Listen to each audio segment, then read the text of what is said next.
Hey, what's up, guys? Little man with a big opinion here. Got your news story for you. Uh, as I'm washing baby bottles yet again. Uh, might be a daily occurrence, as this is the free time that I have to make these videos. Uh, this story more focuses on the financial side of things, uh, and its unintended effects on us as preppers. So, uh, and it's kind of sad that I clicked on the article to read it, uh, and it was probably halfway through it that I finally actually saw, what I thought was the more alarming part. Uh, but the construction industry within the United States is under a uh, worker shortage, and their shortage is currently at 650,000. And you know, of course, they partially attribute that to COVID, uh, as people are ramping up production on the world again. Uh, a lot of this stuff, kind of got put on the back burner, uh, starting February 2020, and they're just now, trying to really get things going again, and it's not working out too great. Uh, and they give a couple solutions that uh, you can take it with a grain of salt. How you feel about said solutions. But the more alarming thing within it that I was reading was, so for one, uh, they are receiving the highest pay out of all non-farming jobs in the United States on average. So the pay is definitely there. If you're wanting to follow the American dream and be able to take your family on vacation and just enjoy life, it's definitely possible within this career.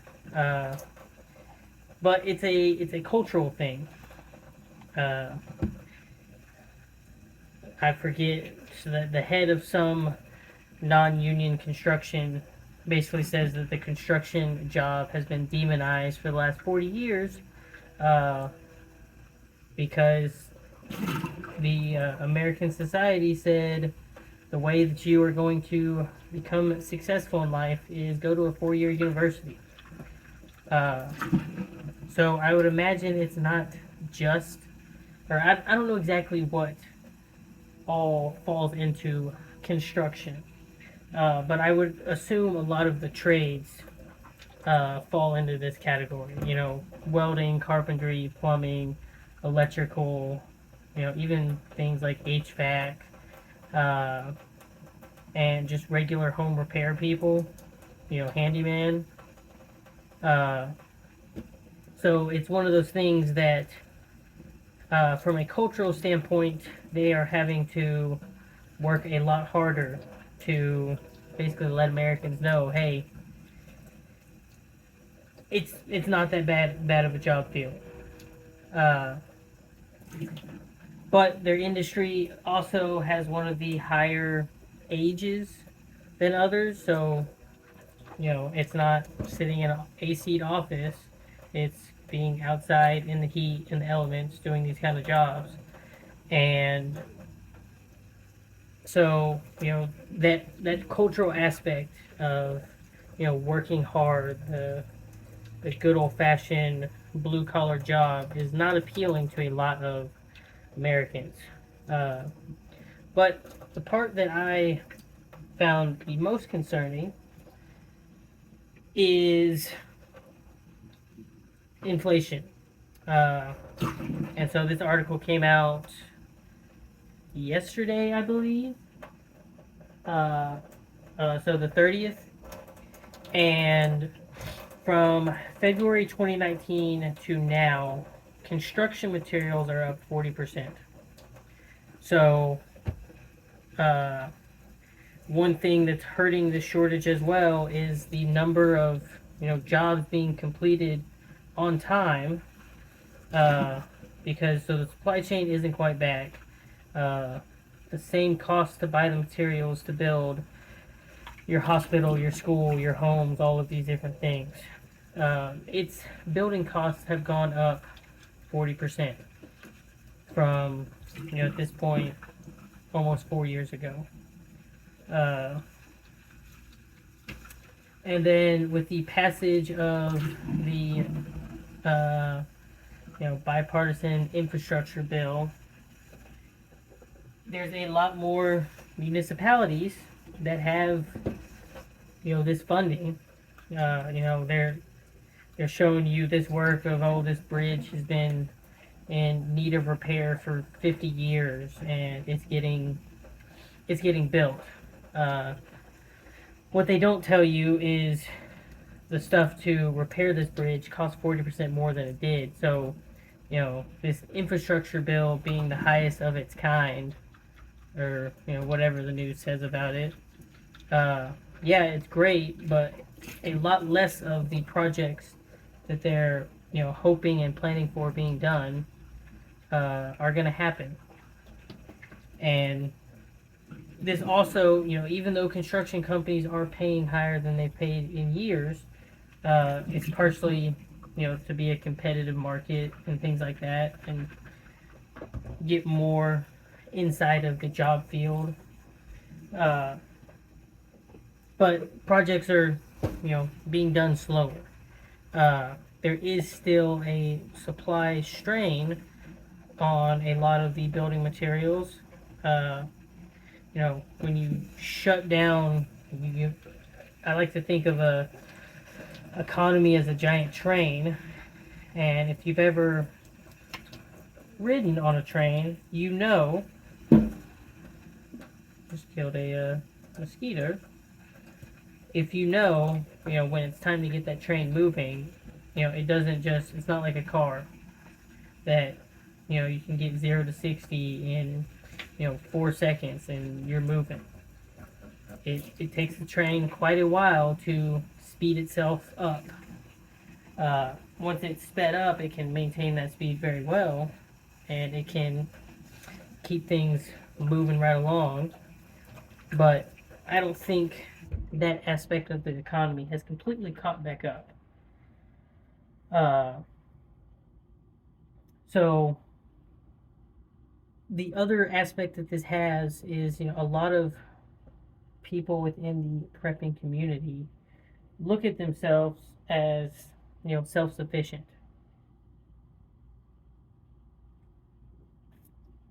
So I've talked about wanting to build rain gutters, or not build rain gutters, but take my existing gutters and put in some sort of filtration and water catchment system. And it has not yet happened, mostly because the funding's not quite there to get that project done. So you tie all those things together, and the other issue, that's facing these preppers is, we like to build our own stuff and, set up shop, and it is, difficult to get all of this stuff to happen. So just within the construction industry, they're saying inflation for construction materials is at 40%. I know gas, I don't know its percentage, but it's still up about $1.40 from, pre-pandemic times. So that's something else. Just prepping in general has gotten tighter. So one of the things that I will also be doing for the month of August is, showing you where my prepping money goes to. I consider it part of August, even though it's was purchased July 30th. And I bought one thing so far. And we'll see how this stand works. It's at a good height. So spent like $6 picking up some bleed stuff. I've purchased Quick Clot before. So essentially, this is the powder stuff that they embed inside of the Quick Clot bandages. And Quick Clot is pretty expensive, actually. So that's why I picked that up. So I'm making a spreadsheet of everything that I purchased for the month, and it'll even have the money that I'm saving for bigger ticket prepping items. But that's kind of getting into something that doesn't pertain to the video that we're in right now. So, as a prepper, am I worried about this shortage within this industry? Yes. Any industry that has something that can potentially slow down other industries, from an economics perspective, it will keep inflation high, and it'll make things more difficult. If there are projects that you're planning as a prepper, maybe try to recycle materials. If someone is, getting rid of a used item that could go into a build of yours, like I bought that sink probably 4 months ago that's going out at the bug out location. I spent $10 on it, and that's like a $90 sink.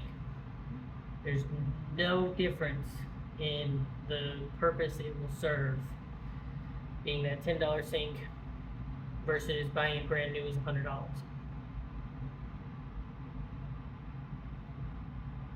And I say it all the time, this goes into the same concept of being hyper vigilant with what's going on in the news. So